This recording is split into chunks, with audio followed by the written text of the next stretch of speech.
por que eu estou passando por isso? Tudo acontece com a permissão de Deus. Então, se há aproximação, se há na nossa vida um desafeto, um inimigo, é importante a gente observar o que ele tem a nos dizer, porque na maioria das vezes ele vai lá e coloca o dedo na ferida mesmo. Ele mostra pra gente, às vezes, o que um amigo não mostra, o que uma pessoa dentro da nossa casa não nos fala. Ele toca na nossa ferida, mas com um objetivo de fazer com que a gente acorde. Porque a gente vai seguindo, a gente vem por um caminho, a gente vem de outras e longas encarnações em que a gente persiste no erro. E muitas vezes a gente precisa, é chegado o momento. Essa é a nossa grande função, a finalidade maior da encarnação é essa. É nós nos conhecermos. E como a gente faz isso se a gente não se relaciona com o outro? Relacionar com os amigos é fácil, né? Com quem gosta da gente é muito fácil. E quem não gosta? Então a gente tem que também agradecer a Deus por aquelas pessoas, por aqueles espíritos encarnados ou desencarnados que são colocados no nosso caminho. E para a gente realmente provar, realmente provar se a gente está realmente no caminho certo. Porque às vezes a gente acha que a gente é muito bonzinho, que nós estamos fazendo tudo certo, e de vez em quando a gente toma um tropeção, toma um puxão de orelha, para a gente ver se a gente acorda. E nós sabemos disso. Ou a gente aprende pelo amor, ou a gente aprende pela dor. Mas a nossa condição ainda de espíritos inferiores é a dor que vem bater na nossa porta e que faz a gente procurar um esclarecimento. Faz a gente entender por que a gente passa por isso. Então é importante. É claro que nós vamos ter, até para nós que estamos nesse processo, buscando esse autoconhecimento, vamos muitas vezes desagradar os nossos irmãos que querem que a gente continue ali com os mesmos padrões de pensamentos, que se comprazem conosco nas nossas inferioridades, nos vícios da bebida, do fumo, das drogas, no egoísmo, no orgulho, na vaidade.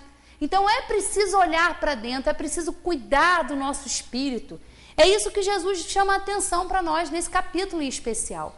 Acordem, a vida futura merece muito mais força de vontade de vocês do que a vida material.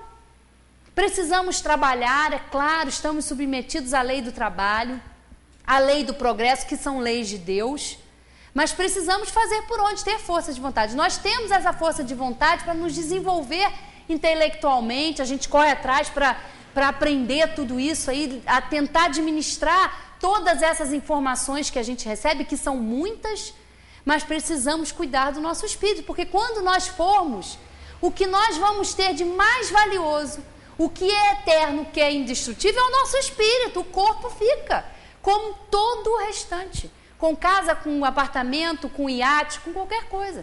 A riqueza, por isso, né, dizem os espíritos, que ela é muito perigosa, é uma prova muito arriscada para o espírito. Não que com isso, a gente sempre lembra aqui, que uma pessoa rica tenha que, viva, tenha que ser, ela é deserdada ou tem que ser desgraçada por isso. Não, claro que não. Os ricos que aplicam bem a sua riqueza em favor do outro, em favor de enxugar a lágrima do próximo, é claro que é louvável. Mas nós precisamos usar tudo isso, até a inteligência que nós temos, que somos espíritos aí em desenvolvimento dessa inteligência, nós precisamos aplicar essa inteligência também pelo outro. Nós não podemos achar, e tem horas que a gente realmente gostaria de ficar isolado. Quem de nós aqui nunca passou por isso? O momento que a gente queria sumir do mapa. Eu não quero mais saber de ninguém, não quero ouvir reclamação, não quero conviver, não quero ter que voltar para casa, eu não quero ter que ir segunda-feira para o trabalho. Todos nós passamos por isso. Mas por que a gente não desiste? Porque a gente tem aquela força interior, a gente tem a certeza do que a gente precisa fazer. Nós temos o nosso anjo da guarda ao nosso lado. Temos tantos amigos, como eu falei aqui no começo, que se não fossem eles, a gente não conseguia sair. Então a gente é estimulado a continuar e faz parte da caminhada. O momento em que a gente quer parar, sentar ali e deixar, né, a banda passar, mas não adianta. A gente vai perder tempo. Então a gente tem que prestar mais atenção nisso, e é tão bom, consolador, a gente saber, principalmente nessa época, saber que nós vamos continuar, que os nossos queridos que se foram, que já desencarnaram há muito tempo ou recentemente, estão convivendo conosco, Que hoje, no momento que a gente estiver lá reunido com a nossa família, que a gente possa fazer uma prece por esses queridos, se for permitido que eles estejam ali conosco, se não que aonde quer que eles estejam, eles continuem com as suas atividades, continuem se conhecendo, porque esse processo não termina nunca. Nós estamos sempre nos aprimorando quando encarnados e também quando desencarnados. Nós continuamos nesse processo de aprendizado, de autoconhecimento. Não é porque às vezes muitas pessoas acham isso, desencarnou, então ele já chegou lá no plano espiritual, ele já sabe de tudo, para ele é muito mais fácil. Quem disse? Nem para nós. Ou a gente tem a pretensão de achar que porque a gente sabe, porque a gente conhece o Espiritismo, porque a gente está aí estudando e tentando compreender, praticar, aí já vai mais um pouquinho da distância, mas a gente está tentando. Ou a gente acha que para a gente vai ser fácil. Quando eu desencarnar, beleza, vou estar lá, desencarnei, vou deixar meu corpo aqui, vou deixar tudo para lá, meu anjo da guarda vai estar me esperando, só amigos me esperando. Isso é uma pretensão da nossa parte. É claro que entender tudo isso faz a diferença para nós. Mas não quer dizer que a gente, sabendo disso, vai ser desapegado. Nós somos tão apegados ao passado, às lembranças. É difícil para nós, às vezes, seguir em frente com algumas coisas, porque o passado está sempre ali, nos rondando, as experiências, às vezes, não muito boas que a gente teve, estão ali a nos influenciar atualmente. Mas tudo isso a gente tem que aprender a administrar. É tudo uma questão de administração. E é muito comum nas reuniões mediúnicas espíritos serem trazidos para serem esclarecidos a esse respeito. Porque a gente está aqui envolvido, né, na administração da nossa vida, no nosso ambiente familiar, com contas para pagar, com problemas para resolver, e a gente de repente desencarna. Não é um processo muito fácil. Para nós que somos inferiores, não é. Porque nós temos que deixar tudo isso aqui, tudo que a gente vinha fazendo com aquela rotina, e de repente nós temos que cuidar de outros interesses. Então, claro, os irmãos são trazidos desorientados, sem saber, nunca se questionaram o que estavam fazendo aqui. Vivem nesse turbilhão de consumo. A gente vê agora no Natal uma correria, um desespero, que tem que comprar isso para aquilo, os shoppings lotados, aí é acidente, é batida de carro, e as pessoas se estressando umas com as outras. Tudo para consumir, para consumir, para consumir. Às vezes dá um presente material. E o presente que é necessário não dá o ano todo. Que é a atenção, que é o amor. A gente não, isso é nosso. É um hábito nosso ainda. Então são trazidos porque não entendem. Olha, eu não sei o que eu estou fazendo aqui, eu vim, eu estou pensando, eu estou sentindo, eu voltei para casa, ninguém lá me escuta, ou eu estou no meu ambiente de trabalho, eu não consigo mais fazer tudo aquilo que eu fazia, eu não consigo desempenhar as minhas atividades. O que acontece? Então eles são trazidos porque são esclarecidos. Está aí a maior função e a maior utilidade da mediunidade, que é tão explorada, que as pessoas se enriquecem com a mediunidade, não é para nada disso. O médium, ele é responsável, porque ele tem a responsabilidade, e é médium, não é só aqui não, na hora da reunião não. Porque nós, aqui na nossa casa, a gente tem a reunião às quartas-feiras, de 7h30 às 9h. Não é só esse momento aqui não. E todos nós temos a mediunidade. A mediunidade é um fator orgânico. Todos nós somos médiuns. Claro, cada um em graus diferenciados, mas nós temos essa capacidade de comunicação, de receber a influência, de enviar a influência para os espíritos que convivem conosco. A gente fala lá no plano espiritual como se fosse uma coisa distante. Não, a convivência é o dia todo. A gente estava até falando ali na frente, né, Ana Cláudia, que a gente nunca está sozinho. E a Ana Cláudia ainda falava, às vezes a gente dá até vergonha de pensar isso, Valéria, porque às vezes a gente pensa cada coisa, a gente faz cada coisa, e quando a gente lembra que a gente está sendo observado, dá vergonha. E dá mesmo, porque, meu Deus, a gente pode dissimular um para o outro.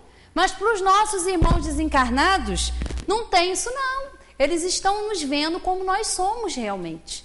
E tudo é julgado, toda a intenção.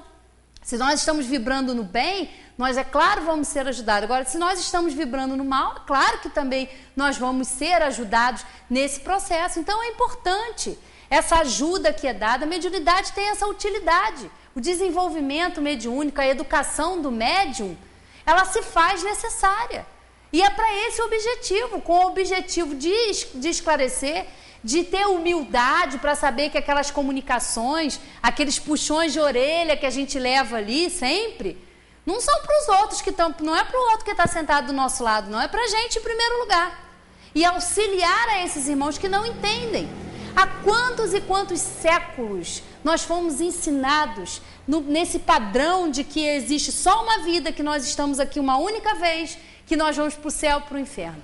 Quantas vezes nós já convivemos? Essa ideia ainda é muito arraigada em nós. Ao longo aí a gente viu, né? Claro que Jesus já falava sobre isso, ninguém verá o reino de Deus se não nascer de novo. Ele estava falando sobre a reencarnação. Mas como ele poderia explicar isso para aquelas pessoas daquela época? Para nós que possivelmente estávamos encarnados lá. Tanto que Nicodemos pergunta a ele, mas como? Eu vou entrar de novo no ventre da minha mãe? Ele tem as moradas, há muitas moradas na casa do Pai, falando de toda essa pluralidade dos mundos habitados, que é um dos princípios da doutrina espírita, que não só a Terra, mas todos os planetas têm a sua utilidade.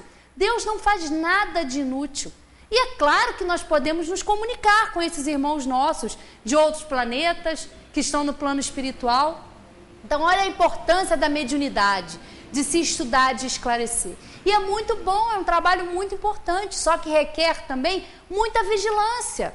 Porque nós se aproximam de nós no nosso ambiente de trabalho, se aproximam de nós na rua, em tantas situações que nós vivemos. Então, nós temos que procurar estar harmonizados, não só o médium que desenvolve a mediunidade, que está ali educando a sua faculdade, mas todos nós. Porque nós vamos ter as companhias espirituais, nós é que vamos determinar.